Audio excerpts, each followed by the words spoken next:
Yan. Gawa tayo mga kaibigan. At Sara, probinsya style, simpleng mga ingredients. Simpleng mga sangkap, wag lang mga kahit anong sangkap dyan. Wag na yung simple lang. Ayan. Ayan po. Yun yung tira nating mga papaya mga kaibigan. At Sara, mayroon tayong napiga dito. Ang dami nitong papaya. Napiga ko na ito. Hindi ko pa ito na anuin muna natin yan, ganyanin. O tingnan nyo ang piniga natin. No? Talagang pipigain mo talaga yan ng husto para talagang masarap. At mayroon po tayo ditong luya. Ayan, mayroon tayong bawang. Mayroon tayong sibuyas. Ayan. Oh, di ba? Sibuyas mga kaibigan with atsal. At saka mag-ano lang tayo ng isang pirasong carrots lang. Pampaano lang yan. Pampakulay, pampadagdag lasa. At saka lagyan natin ng paminta. So ngayon, yung suka natin andoon at asukal. So magpakulo tayo mga kaibigan dito ng suka. Kulo tayo ng suka. Marami yan. So 3 tasang suka ang ating iilagay muna. Ayan. Iwan ko ba kung maabot ba ito ng 3 tasa? Nako. Parang hindi aabot sa 3 tasa to. Kalahati lang. Kalahati dito na lang. Ayan, 2 tasa at kalahati. Pagkukulo na yun mga kaibigan, ilagay natin ang ating asukal. Okay, so habang tayo ay dami na yun. Marami kasi itong papaya. Parang ito na papaya? 3 piraso. Parang 3 piraso o 4 na piraso. So, ayan yung ating luya. Unahin natin yung luya natin. Hiwain natin. Ayan. Maganda mga kaibigan, maraming luya. Ayan, dahil sa bukid, maraming luya tanim ng luya. So, napakadami. Kaya ayan, dinamihan talaga namin ng luya. Sarap-sarap. So, hiwain mo lang siya ng manipis na tamang-tama. Na mapikol siya. Tamang-tama lang. Ayan. Ayan. So, ilagay natin ito siya doon. Ilagay natin, iuna natin ito para makuha ang sa luya. Alam, dami ko talagang luya dito. Makuha ang kata sa luya ba, yung flavor talaga. Ayan, hiwain natin ng manipis. Pero kahit hindi na manipis, okay lang. Kumusta sa inyong lahat dyan? Ang daming papaya si Inday Roning mga kaibigan. Hindi pa ako tapos dito. Kanina lang ako nagkudkod. Sus ko. At yung aking kudkuran, ito lang tingnan nyo, ito lang kudkuran ko. Kaya natagalan tayo pero so far, ayan, okay lang. Gura lang tayo kay sus. Sarap ito Sarap na sarap. Kulo lang yun mga kaibigan. Lagay na natin to. Ayan. Yan po ang ating simpleng timpla. Lagyan mo talaga yan ng pepper at saka bawang para. Kunti lang na bawang. Yan. Maraming luya si Inday Roning. Kaya damihan ng luya. Yan. Iwan ko kung maubos ba natin to dahil sa dami. Pwede yung iba, pambiko, pang puto maya. Ay, sus. Ayos.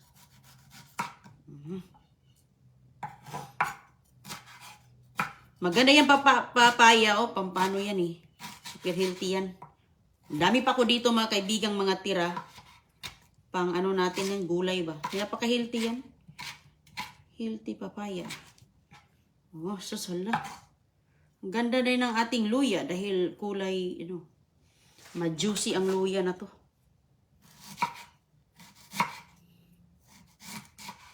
Ayun, hindi pa kumukulo. Saka na pagkukulo siya. Ayan, shoutout po sa inyong lahat dyan. Simple lang ito mga kaibigan na sangkap. Yung mayroon lang sa ating mga bakuran. Ayan, yung sangkap natin. Simple lang. Tama na itong luya. Kaya dami na siya. Okay na yan siya. Tapos yung bawang natin, sabay man natin ito lulutuin. Para makuha yung... Pero unahin natin yung luya natin. Ayan. Konti lang na maraming bawang ito. Mga 3 cloves lang. Ayan.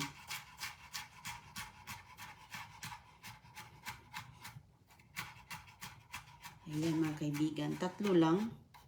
Dagdag lang ito sa flavor. Okay. Kung gusto mo, damihan mo, lagyan ko pa ng isa kasi maliit siya na pirasong. Isa lang nga itong nilagay kong ito ba? Isa lang na atsal. Kasi ang may importante, maraming papaya.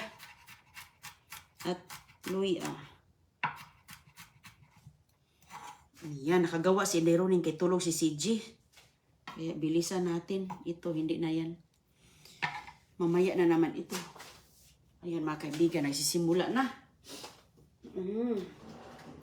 Nagsisimula na yung ating dito. Pakulo na siya. Lagyan na natin ng asukal. At saka ating, ayan, kung kumukulo na siya, ilagay na muna natin ang ating luya. Sus, ang sarap ng luya nito. Luya. Kargado ang luya ni Deroning. Hala. Marami din kasi papaya yan. Kaya yan lagyan na natin siya. Pakuluin natin. Pag kumukulo na, lutuin natin ng konti. Tapos lagyan natin ng lagyan natin ng asukal. Tapos ito ang ating sibuyas. Okay. Lagyan natin ng sibuyas. Pag maluto na yon, isabay natin itong sibuyas. Ito lang na konti mga kaibigan para ma-flavor. Dagdag sa flavor. Pero yung iba, isabay natin siya sa papaya. Ito. Ay, maanghang siya.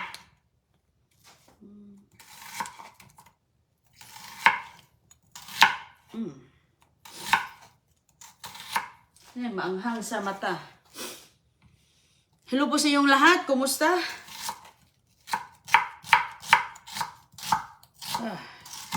Maanghang ang sibuyas na ito.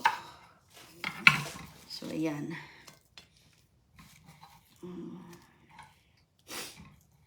Ayan, kumukulo na siya mga kaibigan. Kumulo na siya. Lutuin lang natin yan. Ayan yung atsal. Itanim ko itong itanim ko yung seeds na yan.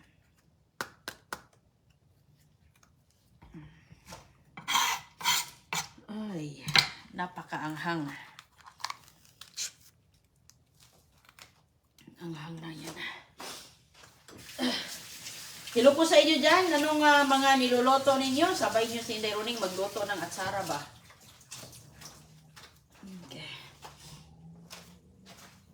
Okay na yan mga kaibigan. Ilagay ko na to. Ilagay ko na yung bawang natin with sibuyas. Tapos asukal. Pahinaan ko lang yung apoy. Asukal natin, lagyan natin ng 1 tasang asukal.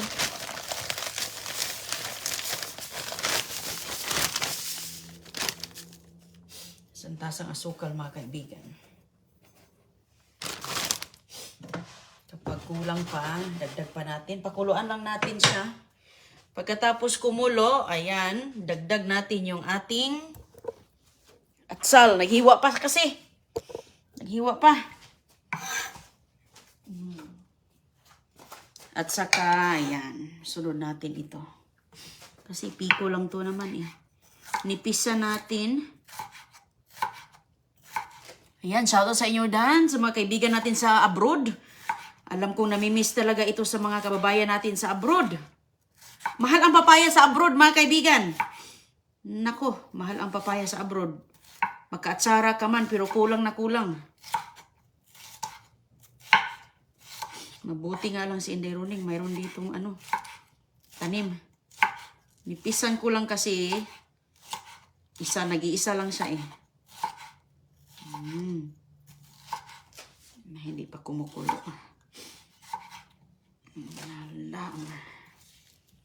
Wala, dami-dami din pala, no? Kahit isa lang, basta manipis lang, no? Mahaba lang, habain.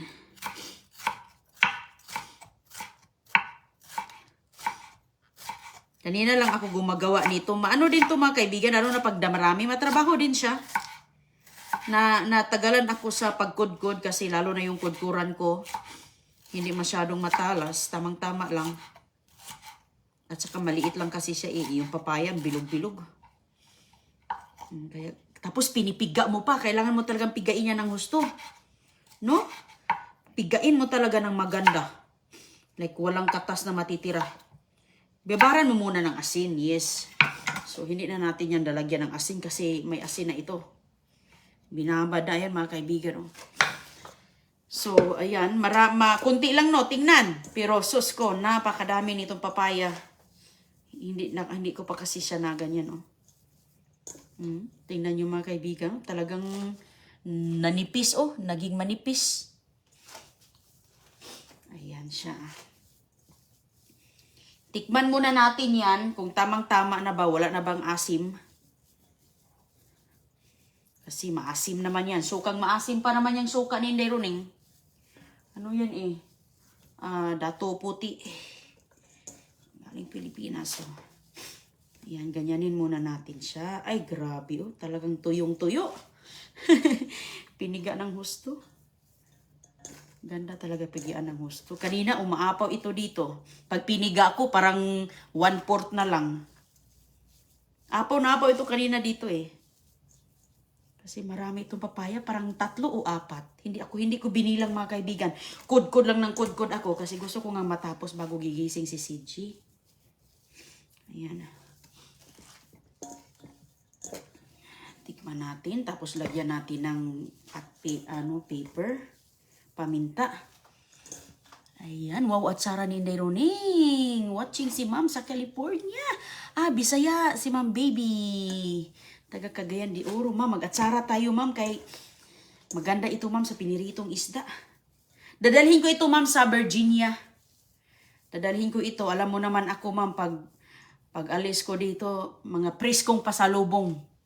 Preskong pasalubong, magdala ko ng papaya para sila doon.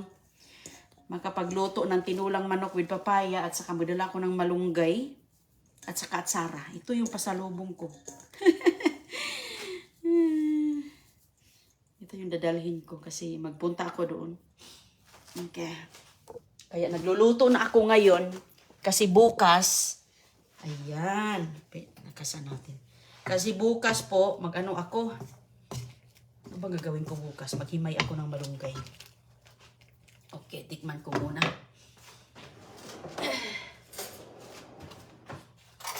Tikman natin.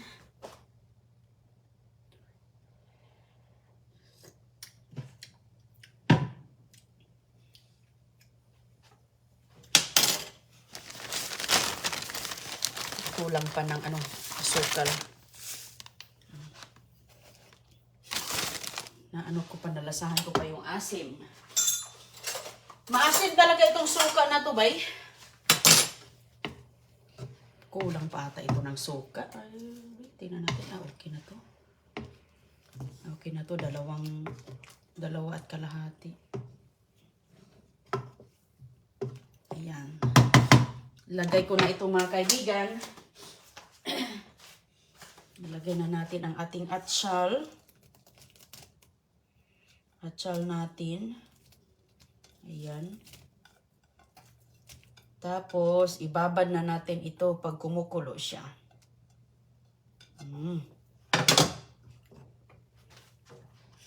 Ayan, kumusta? Favorite ko yan. Ay, oo, Ma'am Gayita, ibilin. Maganda talaga ito sa Kumakain ka ng isda. Ulam na din ito, mga kaibigan. Uy, ulam na din to ba? Pwede mo na magdagdagan lang ng Ayan, dagdagan lang natin ng suka. Kaya parang kulang ng suka. Hindi ko pa ito natikman, pero tikman natin ngayon. Ang sarap talaga ito, mga kaibigan. Sus ko, nakakamis ito. Uy, pag nasa abroad ka, nakakamis ito. Kasi nga, ibang lugar, walang Pilipino tindahan. Ay, hindi lahat ng mga lugar dito sa Amerika may mga Okay na yan. Tikman ko.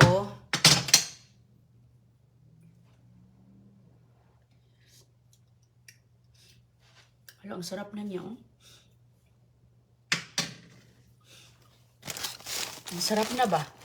Konting asin. Sos, nakalimutan ko ng paminta. Asin, asukal. Nakalimutan ko ng paminta ba? Yung iba, marami silang nilalagay dito. Pero ako, yan na po. Simple lang. Basta may carrots. Maganda kasi maraming gulay. Yan lang. Yung iba, nilalagyan nila ng mga... Marami silang nilalagay. Ako, ito lang. So, ang carrots naman ay manamis-tamis. So, dagdag din yan tamis. Hello, sarap na siya. Okay na yan. Okay na yan, mga kaibigan. Bilis lang, oh. Kumukulo na siya, oh. Ayan, kumulo na siya, oh. So, pagkukulo na yan, ilagay natin to siya. Para hindi ma-pikol. Para pikol lang yung ating, turn off na natin yan. Para hindi malata yung... Teka lang, kuha ako dito ng ito. Para sa paghalo ba. Ayan. So, kung gusto mo pa ng lagyan mo lang ng timpla. Ayan. Naka-turn off na siya para hindi ma-overcook ang ating mga sangkap na pepper.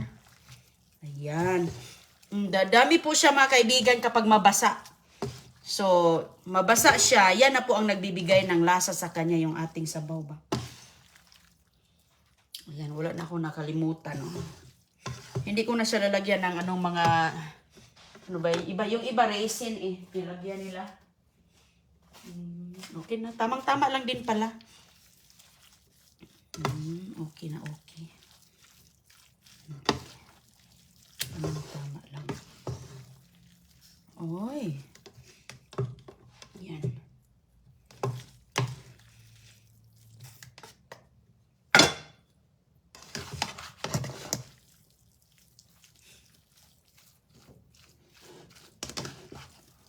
Okay. Okay na rin pala yung nakikita ko yung ating paminta. Tapos tikman pa, lamigin mo muna to bago ilagay mo sa jar. Haluin ko ng mabuti kay para mahalo-halo ba kayo. Ayan. So okay na yan siya, may favorite at Sara. Hi ma'am. Ayan. Okay na yan. Huwag mo na yan papakuluan kay talaga yan, lalambot yung atsara mo. Naka-turn off na to, pag paglagay mo yan, turn off agad.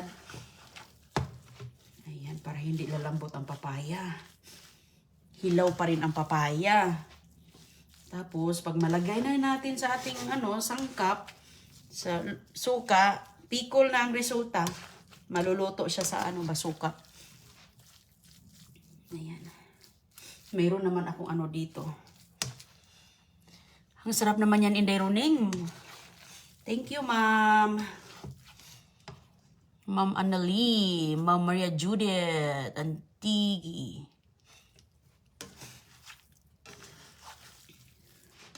Ayan. Hindi ko na ito lalagyan ng asin kay may lasa na yan siya. Okay na.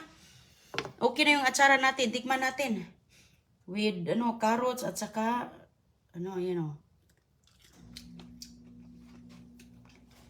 Hala Pinoy atsara na gyud. Pilipino atsara na talaga, mga kaibigan. Ayan, sus ko. Sarap, buyag.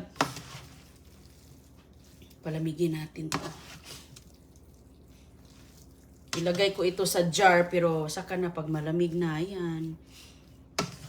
Halo-haloin ko para mahalo yung mga ibang mga ba. Ayan. Tamang-tama lang yung sabaw niya. Nasok na po siya dyan. Shout sa inyong lahat. Kain na na. May sarap ito pag may lechon dyan sa harapan ba? Lechon talaga. Kasi maganda ito sa mga taba-taba. Pinirito. Okay. Ayan. Okay na yan mga kaibigan. Hinahalo-halo lang ni Inday. O sige po. Palamigin ko lang siya dyan sa kaldero. Palamigin ko lang siya mga kaibigan dito para ano ba. Para ilagay natin sa jar. So, ayan na po ang resulta niya. Masarap po. Masarap mga kaibigan. Tinikman ko na. Parang ang sarap ng lechon kawali. So, ngayon, dami ako ditong lilinisin. Ito na yun. Nakahanda na yung jar ko. Ito, lilinisin ko. Ito, tanim ko yan mga kaibigan. Tapos ilagay ko yung iba dito sa garden. Ayan. May pitira para magluto ako ng gulay. O sige po, God bless sa inyong lahat. Maraming salamat. Ingat po. Ingat sa inyo. God bless. Ma'am Hilda Gallego, shout out. Ayan, thank you very much. May tira ako dito. Ingat po. Maglinis pa si Inday. Bye-bye. Thank you.